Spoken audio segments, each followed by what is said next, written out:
Hello मेरे प्यारे बच्चों, क्या हाल चाल। बढ़िया साहब। तो कैसे हो मेरे बब्बर शेर और शेरनियों। उम्मीद है आप सभी एकदम मस्त होंगे, स्वस्थ होंगे और जबरदस्त तरीके से अपनी तैयारी भी कर रहे होंगे। प्यारे बच्चों, आज के इस वीडियो में हम केमिस्ट्री में चैप्टर नंबर 2 वैद्युत रसायन के एक बेहद लाजवाब टॉपिक का निपटारा बेहद सिंपल तरीके से करने वाले हैं।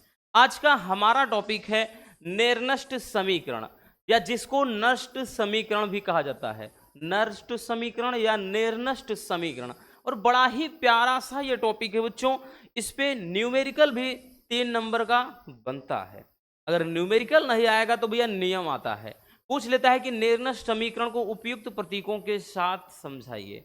तो चलिए देख लेते हैं बहुत ही सिंपल तरीके से भैया। टॉपिक भी बहुत ही सिंपल सा है।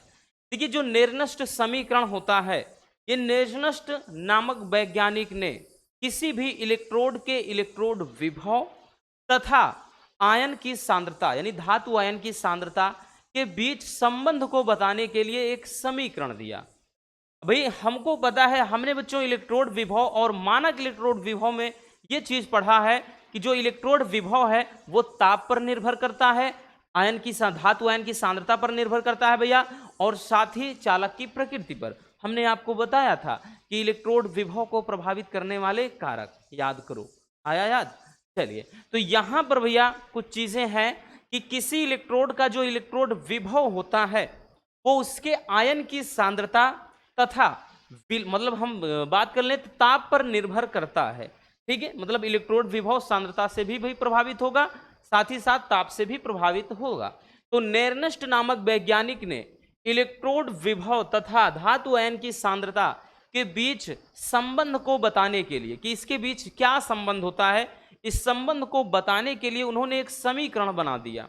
और इसी समीकरण को क्या कहते हैं भैया? निर्नष्ट समीकरण कहते हैं। अब यहां पे एक अभिक्रिया है, जैसे यहां पे इलेक्ट्रोड अभिक्रिया मान लेते हैं कि भैया कोई अभिक्रिया है, इलेक्ट्रोड अभिक्रिया, इलेक्ट्रोड पर कोई अभिक्रिया हो रही है इस तरह से भैया, एम पे एन प्लस यानी धातु आयन है, और ये इलेक्ट्रॉन ये है, और ये धातु यानी सॉलिड फॉर्म है, ये धातु का सॉलिड फॉर्म है यानी ठोस अवस्था।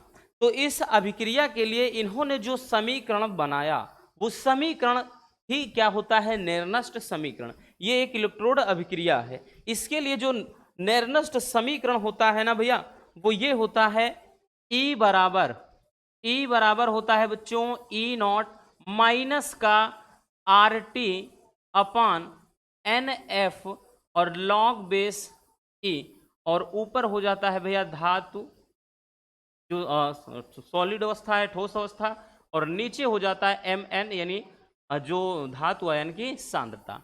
ठीक है, यही हो जाता है निर्नष्ट समीकरण। और एक चीज ध्यान देना भैया, चूंकि अगर किसी धातु की हम बात कर लें विलयन की शुद्ध अवस्था के लिए जो धातु आयन की सांद्रता होगी वो एकांक होती है। तो अगर इसके स्थान पे हम एक रख देंगे बबुआ, तो ये आपका हो जाएगा ई बराबर ई नॉट माइनस का R T upon N F हो जाएगा, और लॉग बेस ये ई हुआ भैया, और यहां 1/, ये हो जाएगा एम पे एन प्लस। अब एक चीज और याद रखना, क्योंकि एक लॉगरिथम में भैया फार्मूला होता है, अगर लॉग बेस ई ये एक्स है तो ये इसका मान 2.303 हो जाता है, और ये भैया लॉग बेस 10 के फॉर्म में हो जाता है, और ये एक्स रहता ही है। तो यही चीज अपने को भैया यहां पर अब हम इसको लॉग बेस 10 के फॉर्म में जब कन्वर्ट करेंगे रसगुल्लों, तो ये फार्मूला अपना क्या हो जाएगा? ये हो जाएगा भैया ई बराबर ई नॉट माइनस का हो जाएगा भाई, इसके स्थान पे हमने बताया ना कि 2.303, और ये हो जाएगा आर टी अपान नीचे तो भैया एन एफ रहेगा, और ये हो जाएगा बच्चों लॉग बेस 10 के फॉर्म में, ये 1 अपान ये एम पे एन प्लस ये चार्ज हो जाएगा। यही हो जाएगा भैया आपका क्या चीज? फार्मूला। यही हो जाएगा फार्मूला, बोले तो यही हो जाएगा निर्नष्ट समीकरण। ठीक है, इस पे न्यूमेरिकल बनते हैं।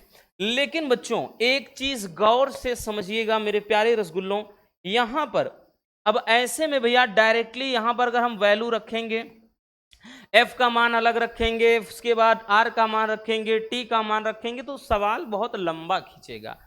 अगर हम सब कुछ मान रख दें तो यहां पर ध्यान देना, चूंकि जो आर का मान होता है, आर क्या है भैया, यहां गैस स्थिरांक, आर का मान अगर रख दें 8.31, ये किस में होगा, तो ये जूल प्रति केल्विन प्रति मोल में, भैया याद रखना, ठीक है। वो आर का मान 0.08218 ऐसे करके होता है, तो वो कब होता है, जब लीटर वायुमंडल प्रति केल्विन प्रति मोल में होता है तब, लेकिन यहां जूल के रूप में है। और उसके बाद भैया ध्यान देना, टी क्या होता है, परम ताप, टी का मान अगर 298 केल्विन, परम ताप कितना होता है भाई, 25 अंश सेल्सियस रखेंगे तो यहाँ पे 298 केल्विन बन जाएगा।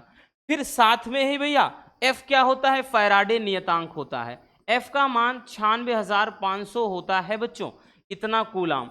अगर हम ये सारा वैल्यू यहां पर रख दें, यहां पर बच्चों अगर हम सब मान रख दें भैया, तो एक समीकरण आपके सामने हो जाएगा, ई बराबर ई नॉट माइनस का बच्चों 0.0591, ठीक है, 0.0591 बटे भैया यहां पर केवल अब केवल एन आ जाएगा, ठीक है। अब उसके बाद यहां पे ये तो लॉग बेस 10 रहेगा, ये 1/m पे n यानी धातु आयन की सांद्रता है।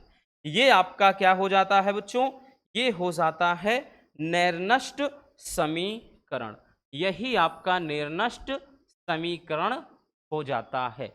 तो भैया आप चाहे यहां पे देखिए, ठीक है, लेकिन आपके न्यूमेरिकल के लिए ये ज्यादा उपयोगी होता है, इसलिए क्योंकि यहां पर हमको अलग से सब मान रख करके भैया गुणा करना पड़ेगा, इसलिए सीधी सी बात है भैया, एन का मान पता चल जाए ई नॉट का, और यहाँ पे धातु एन की सांद्रता अपन आराम से चुटकियों में निकाल लेंगे, ठीक है। चलिए अब उसके बाद यहाँ पे अब भैया सैंबल जो है इनका मतलब जानना बेहद जरूरी है बच्चों, कि यहाँ पे भैया ई क्या होता है, ई नॉट क्या होता है, उसके बाद हमने बताया ना कि यहां से देखेंगे आर क्या है, टी क्या है, फिर उसके बाद ये एन क्या है, एफ क्या है, फिर एम क्या था, और साथ ही साथ, ठीक, एक मिनट इसको थोड़ा हम ऊपर ही कर देते हैं, तो थोड़ा सा ऊपर कर देते हैं, थोड़ा ऊपर खिसका दें,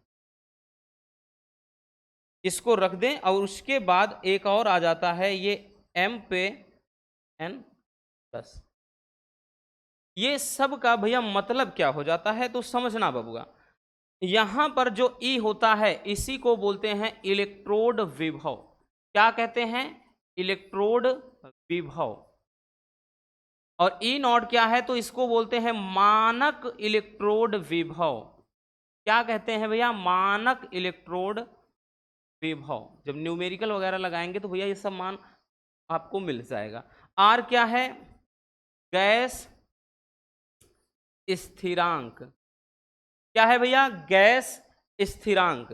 टी क्या है बबुआ, इसको बोलते हैं परम ताप, क्या कहते हैं, परम ताप। एन क्या है, इलेक्ट्रॉन की संख्या, नंबर्स ऑफ इलेक्ट्रॉन, इलेक्ट्रॉन की संख्या है, जो इलेक्ट्रोड अभिक्रिया आपने देखा उसमें दिया रहेगा। एफ क्या होता है, तो भैया एफ को बोलते हैं फैराडे नियतांक, कितना मान होता है ये बताया गया है, ठीक है भैया। अब उसके बाद बच्चों यहां एम जो है ये धातु होता है, ठीक है, ये धातु को दर्शाता है, धातु की सांद्रता, ये एम पे एन क्या है, धातु आयन की सांद्रता, धातु आयन की सांद्रता, धातु आयन की सांद्रता। तो अपने को बहुत डीपली नहीं जाना बबुआ, याद रखना, ये हो जाता है निर्नष्ट समीकरण। चलिए भैया स्क्रीनशॉट कर लीजिए।